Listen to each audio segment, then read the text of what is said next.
Right, this week I'm going to be talking about crossbows.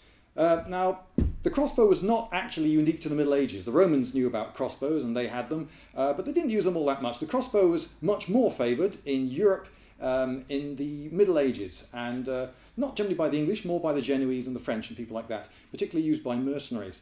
And it was very good in sieges as well.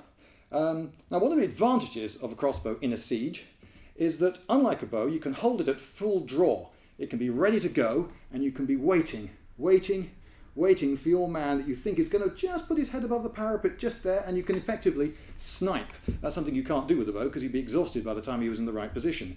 But waiting like a sniper for when your quarry's in just a place, because you notice every day he walks past that same place at the same time, you can be ready for him, and you could be ready at full draw. And I could threaten you with this at full draw and hold it like that for quite some while, and without getting exhausted. So that's one advantage of the crossbow. There are disadvantages of the crossbow. You probably heard that they were fearsomely powerful, and the most powerful crossbows were, the really heavy crossbows were fearsomely powerful at short range, and they could pierce the best armour of the day at short range. However, a crossbow bolt is actually quite a small thing. It's much lighter than the arrow shot from a longbow. And at longer ranges, these tended to get less stable in flight, flibble about the place, and didn't whack you quite so hard as a longbow arrow would. So at long range, you really don't want to be shot at by longbows, and at short range, you really don't want to be shot at with a crossbow. Another drawback of the crossbow, of course, is it's far slower loading than a bow, and another drawback is rain. You see, people will tell you that rain ruins bowstrings on bows. In fact, modern experiments with linen strings have suggested that actually linen string doesn't seem to suffer that much from rain. But nonetheless, we have history tells us that the archers under their hats and in waterproof pouches used to keep spare bowstrings just in case it did rain.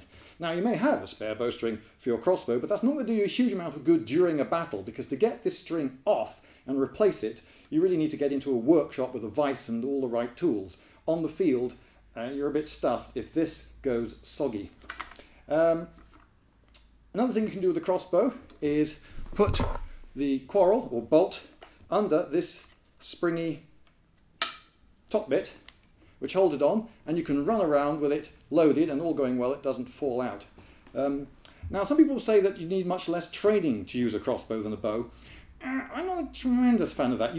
To use a war bow, a really powerful bow, you have to be pretty strong, and it takes a long time to get that strong, and so you could call that training, in a sense, just to get strong enough to use a war bow.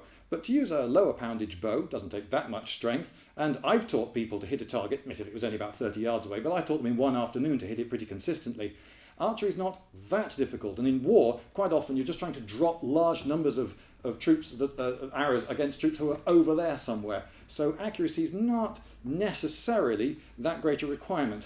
But with this thing, at short range, very accurate, and even at long range, the heavy crossbow, they are frighteningly accurate, and someone really good could pick off someone off a wall, say, during a siege. So they were a bit of a terror weapon. If you were in plate armour, you really don't want to come across someone wielding one of these. But